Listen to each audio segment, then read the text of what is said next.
intro, and with me, as always, is my good friend, Pastor Mark Carter. We are jumping back into our series of apologetics, where we are exploring the questions: do we have good reason for believing in the existence of God, the Creator, and that he has revealed himself to mankind through Jesus? So we're looking at two big picture questions. Is there a creator God? And secondly, has this God revealed himself? Now, we've been exploring primarily the first part of that question: is there a creator God, in our series, where we looked at the Kalam cosmological argument and the fine-tuning teleological argument. And if you want to explore those arguments for the existence of God further, then I would point you back to episode 1 and 2 in this apologetic series. And today we are going to look at the argument for God from the origin of life. And God, he has put information into life, and life inherently contains information. And I think that this points towards there being an intelligent creator behind life. So that's what we're going to talk about today. Yeah, I mean, we could be just two piles of bacteria existing side by side, but we're actually two human beings that communicate and try and put thoughts together that make sense. And so based on that, we're saying we think this, what we just operate in day to day, has significant meaning, right? Where did this come from? That we are not just a little pile of goo. Yeah. Something along those lines. So basically, here's the thought. The thought is that all life contains information, and the core of information that makes human beings is our DNA. Now, when Bill Clinton came out and announced the Human Genome Project had completely mapped the human genome, he went out and he quoted a historian, or cited a historian who had described Galileo and the discovery that Galileo had made when he found out that he could use math to map out the movements of the celestial bodies, like the Earth and the Sun and the different planets. And Galileo had felt that he had discovered the language with which God had created the universe. And Bill Clinton made this comparison where he said that we have now discovered the language with which God created life. When we mapped out the human genome, we discovered the intelligent, information-carrying mechanism inside of every human being, and also in all life, that God used to create life. And this tracks so well with the picture that the Bible creates of God as the author of life, that God speaks the creation into being, and that Jesus is described as the author of life in Acts 3:15. That Scripture has always recognized this intelligibility of life, that life contains information and that there's a purpose to it. And So basically, the way I understand the argument, and you can correct me and if I'm wrong, is life inherently carries information, and information points to an intelligent source. Mm, And if there's an intelligent source behind life, then that is essentially who we would call God. God is the creator of life mm, as we know it. yeah. Um, yeah, which is a pretty profound thought, and it links a whole bunch of things, right? So when we start to think of what human or any kind of life, cellular life, any kind of life that relies on DNA as a having a language, and language means organized information. You know, I've heard that DNA is like the original analog digital. Digital is information encoded as zeros and ones, and DNA is four different is that enzymes? What are they?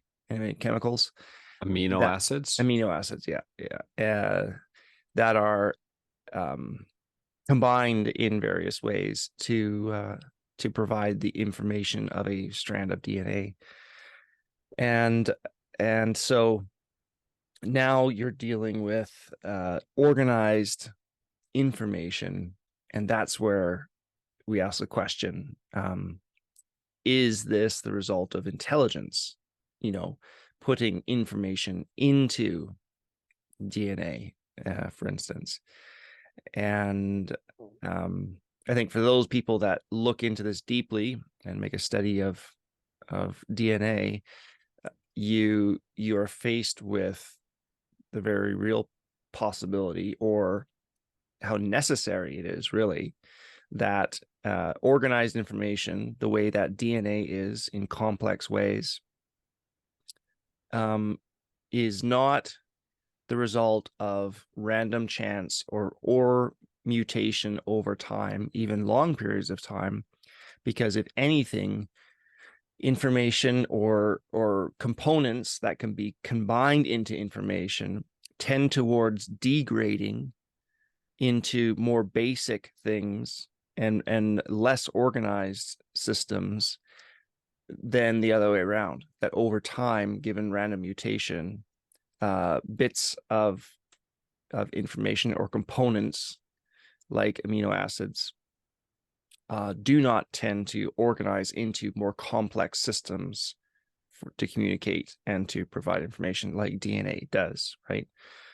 And so, having noticed that or seen that, scientists then say, okay, so what's the origin of this intelligence, or what is the origin of the fact that over time DNA had this massive input and continues to replicate in complex kind of information intense ways. That's what we're seeing, is like this intense input of information, like libraries worth of information in the DNA. And it's like, so where did all this complex, highly organized information come from? Like random mutations? Right. Maybe. Doesn't seem likely. So the way that I would think about it is, let's say that you have the second law of thermodynamics, which is this idea that everything moves from order towards chaos, and that things degrade, sort of. So let's liken that to a tornado that moves through uh, uh, a BMW factory. And if you have all of the different components laying around in this BMW factory, and the roof gets ripped off, and now you have all these components that could make up a BMW car as this random randomness scrambler, or this machine of randomness, moves through the factory, which is more likely that every single component is going to be put together just so by the tornado moving through that factory, that a BMW is just put together perfectly so that it can run and be driven as a car afterwards, or that everything will be scattered and you will have useless pieces laying everywhere and spread about. Well, in the same way, you could look at DNA. DNA has to be organized in a very specific way. And I think it was John Lennox who talked about the human genome and how it is the longest word in known existence, because he likens it to a word because it contains information. You need these components put together in a very specific way in order for it to be useful to creating life and building human beings or animals in whatever way that they are built. Mm. And so the idea is, well, which is more likely, that we find ourselves in a universe where by chance life organized itself, and you can't just have free floating DNA reproducing. You have to have the mechanism around the DNA that can build out the organism which the DNA points towards building. Right? You need to have a cell around the DNA, and you need to have these different components for the DNA to direct. And so then that becomes a chicken and the egg kind of question. What came first, the DNA or the component within which the DNA um, arose to reproduce? Well, there's a reason why scientists can't figure out the origin of life. We can't recreate it because it's so complex. It is so filled with information, and things have to be so perfectly put together that it seems very unlikely that it happened by chance, and much more likely that it was directed by an intelligent creator. Mm-hmm. Yeah, and I think in just listening to conversations in the past, people discussing this, someone from a non-theistic viewpoint could say, well, you know, we might be just noticing a some sort of organizing principle or some way that this universe has managed to organize information, or through evolution over time. Like, who knows, something could have happened, and it looks to us like an intelligence, a creative intelligence, that actually purposefully organized this according to a plan and a purpose and a design. And they might say, we're calling that God, when all we're noticing is some sort of principle that the universe has worked out. But that's why when you approach this from a kind of a philosophical, high level way, when you're simply talking about information and how what we see, that's why we began with this, what we see basically operating like the second law of thermodynamics is not an independent organizing principle that just functions on its own to somehow organize information. It's in fact the opposite, that there's a disorganizing principle at work in the world. That's how things work, is disorganized. Information becomes less complex over time, and disorganized and scattered. And so I don't see, I think, based on, and of course this is like those within this field that are working scientifically, that would be the ones to really confirm this. But from those that I've listened to, they don't see an organizing principle. It's in fact the opposite. And so, Right. yeah, I mean, I don't know where Yeah. you would go there. Yeah, and I would say that what we gotta also take into consideration is uh, evolution, whether or not it's true, like that we can leave that for someone else to discuss at a different time, or maybe we'll touch it eventually, but it doesn't explain the origin of life. It explains the how life evolved from the first living organism until the vast diversity of life that we have now. And we know that it doesn't explain that because when when you go to the museum, I went to the museum with my kids not too long ago, and you look at charts where they map out where all of life in on Earth came from, it always branches out from a single organism. And it's Mm, it's as if they grant this idea that, well, we can explain how all life arose if you just grant us the miracle that life started at all. And mm, mm, right, and and we know that there is no explanation for how life started at all because we've never observed it. We cannot do science without observation. Why? It's like when we talked about the creation of universes, there's no science of how you created the universe. There's philosophy of how you do it, because if universes and life just popped out of existence out of nowhere, if that was just a thing that happened, then why isn't new life just popping into existence out of nowhere? Why aren't there multiple origins of life that feed into different forms of life, and why aren't there mm, multiple universes? Well, it's because it doesn't just arise. It doesn't come from nowhere. It comes from an intelligence. mm, mm.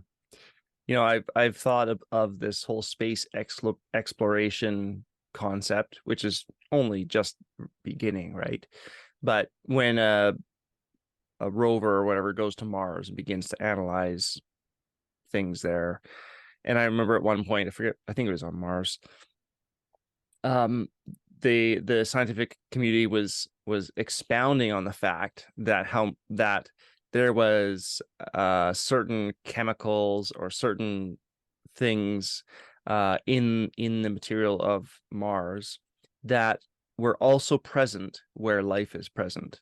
They didn't find anything living, but they found some things that they're present when and it's kind of like the analogy that comes to mind is like a bunch of people that are driving around in supercars, Ferrari, Lamborghini, Bugatti, whatever, and they come across a sign on the side of the road that says Gus's, car wrecking, scrapyard. And they're like, oh my goodness, this is so exciting. We think this is evidence that somewhere there's a guy with a bunch of scrap, cars just laying around. Like the idea being on Earth, we have this globe, this Earth that is perfectly suited. We've talked about all these things, right? It's the fine-tuning principle. It's perfectly suited for life that we're talking about, life that is based on DNA with all of this information. And this is it. It's kind of like this is so amazingly fertile for so much creativity and information. And here we get excited when we go to Mars and we see, well, there's no life, but there's some chemicals that are present where life is also usually present. That's kind of exciting. It's a little bit absurd, really. Yeah, yeah, it is a little absurd. What did they observe? Was it iron? There's iron in your blood to you know to Yeah. transport oxygen around. Well, okay, well, this is clearly a sign of life. I mean, maybe there's life on other planets, maybe not, Yeah. but it doesn't seem like we've found enough to point in that direction. Hmm. I mean, look at from an information standpoint, what is on Earth versus Mars. Like, Right. is there any information that we can conclude on Mars? Like anything that's not just a rock or a gas? Right. Right now I don't think so. And you compare that to Earth, like with all this complex life and DNA going on, Yeah. it's pretty profound. Yeah. So I would like to piggyback off of that and read a couple of scriptures Mm, where in these scriptures the authors of the Bible, they draw out this spokenness or the intelligibility of creation. And the first one would be Genesis 1:26, where uh, Moses writes, "Then God said, let us make man in our image after our likeness, and let them have dominion over the fish of the sea and the birds of the heavens, and over the livestock, and over all the earth, and over every creeping thing that creeps on the earth." And so we see it in the creation of man. God speaks, God says, let us make man in our image. So there's this speaking, which is information carrying action into being man. Um, and and then when, making, yeah, fashioning, creating. right. Yeah. And so then when John reflects on this, he draws on this concept that existed in Greek philosophy of the logos, which is this intelligent force behind creation. He says it in his opening in John chapter 1, verse 1 through 5. In the beginning was the Word, and the Word was with God, and the Word was God. He was in the beginning with God. All things were made through him, and without him was not anything made that was made. In him was life, and the life was the light of men. The light shines in the darkness, and the darkness has not overcome it. And so you have this idea that everything, all life, has been created by the Word, that Jesus is the Word. And we know that this is Jesus because in John 1:14 he says, "And the Word became flesh and dwelt among us, and we have seen his glory, glory as of the only Son from the Father, full of grace and truth." And he's describing Jesus. And, Mm. and so in these scriptures in Genesis and John, I think it's clear that the picture that the Bible creates is that God spoke, or God created man um, using his intelligent, his his um, language to carry information and put information into our very beings. Mm. And and information is inherent to life. I'm thinking also of that proverb where it's the personification of wisdom, saying, "And I was with God at the beginning when he created." So if you think of Mm. wisdom, there is also, it has to do with rational thought, intelligence, and kind of like this practical application of what is good or right or something like that. Yeah. I forget what the exact proverb is, but let me look it up. You keep going. Yeah. Well, we could go to a lot of scriptures, and you find that while I talk a little bit, but we uh, we believe that God created life, human life specifically, but all life. When David reflects, probably David, in Psalm 139 about how God created life, he talks in Psalm 139, 13 and 16. For you formed my inward parts, you knitted me together in my mother's womb. And then in verse 16, your eyes saw my unformed substance. In your book were written, every one of them, the days that were formed for me, when as yet there was none of them. And so God then is an active participator in the creation of every human being in the mind of David. There's this idea that he is part of knitting together human beings inside of the mother's womb. Um, and so I think what this points towards is that not only was God involved with the origin of life, and then he kind of stepped back and took no part in it, but I think it shows this idea that God is actively involved with the creation of every living being.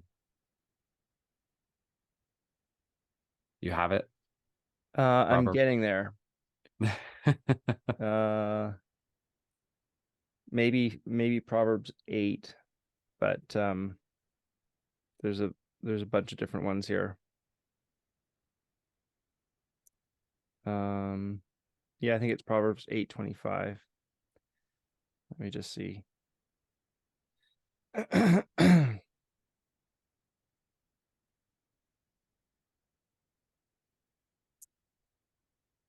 Proverbs 8:25 is better pay off. Maybe we cut this part out because, since you're using a substandard Bible software, you can't find things as quickly as I could.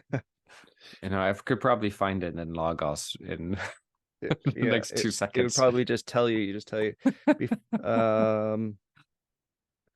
Okay, when he established the heavens, I was there. When he drew a circle on the face of the deep, when he made firm the skies above, when he established the fountains of the deep, when he assigned to the seas its limits so that the waters might not transgress his command, when he marked out the foundations of the earth, then I was beside him like a master workman, and I was daily his delight, rejoicing before him always, rejoicing in his inhabited world and delighting in the children of man.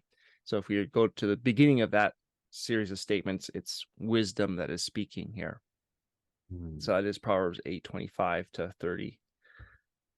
There you go. Yeah. Yeah. So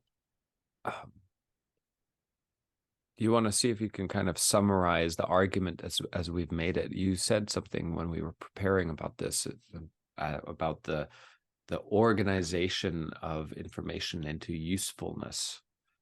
Yeah. So when I've heard, well, it was Stephen Meyer, who is this is kind of his field, and I think we mentioned him before as well. And he wrote a book called Signature in the Cell, where he goes in depth into this whole conversation that we're having right now. The signature, of course, is DNA that he's referring to. And so the basic idea here is really that DNA is this complex information system, much like digital code is zeros and ones strung together to communicate information.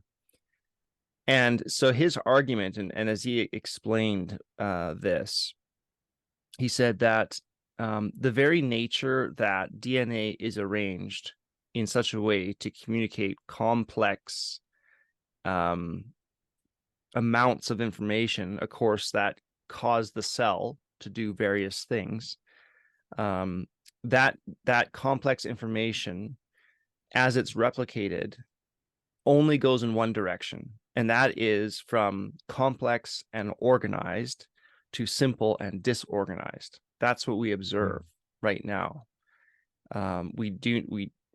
He in study, and others who have studied this, do not see DNA or anything else for that matter organizing itself over time randomly into more complex systems, and it only degrades. And so the natural question then comes, where and how did all of this information get put into DNA in the first place? If all we're seeing is something that is highly organized and highly complex, slowly degrading, how far back do you have to go to find the original source of all this complex, highly organized information being input, Mm. right? And where did that come from? Because you know, that therein you find the intelligence, the creativity, whatever you want to call it, but it needs to be something beyond what random chance and evolution or aliens or whatever you want to say. Some people do think that it was aliens, but that's kind of Right. grasping at straws, right? Oh, it also just moves the problem to a different planet. That's exactly right. Where did their complex, highly organized information come from? Yeah. Yeah.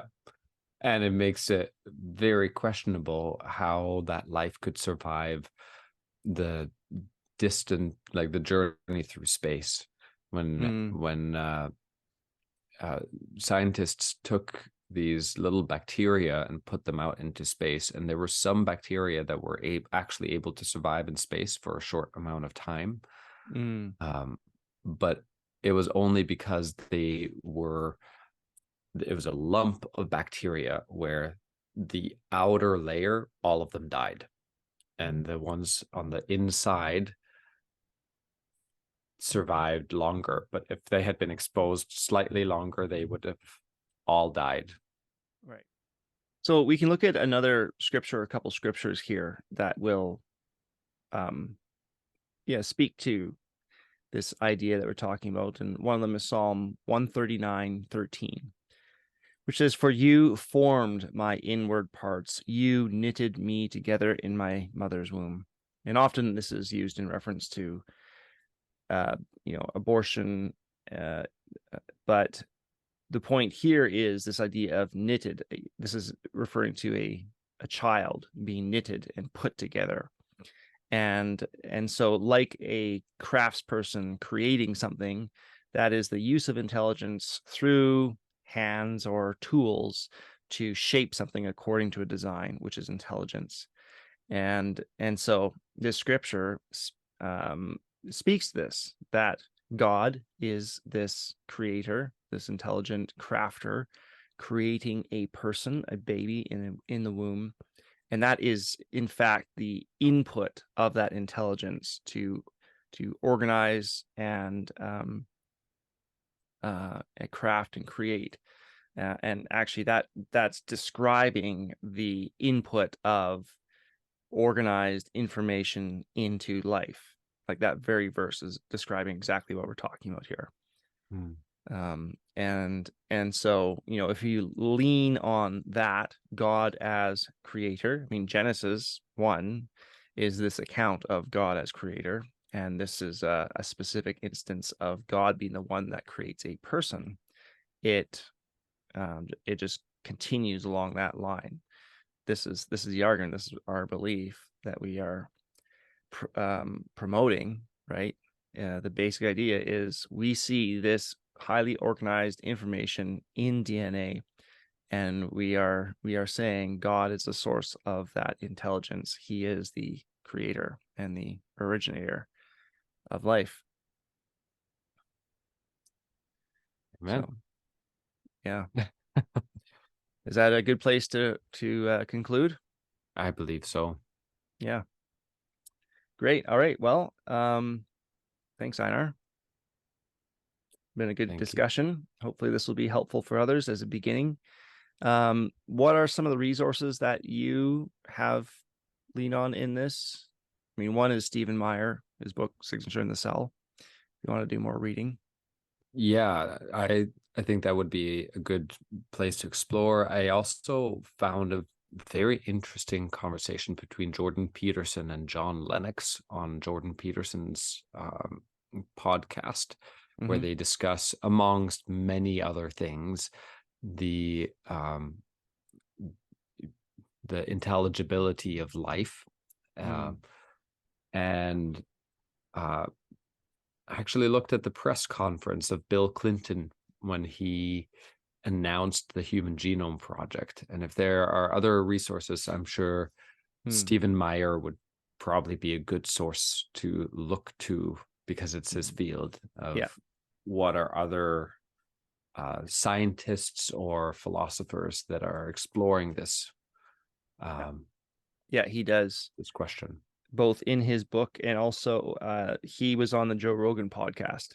And so we can put a link to that. But that was Rogan pushed back pretty hard, good naturedly, but it was a good conversation because he was really testing. He at one point said, he wants to know how well he's thought through the religious nature of his beliefs and so on.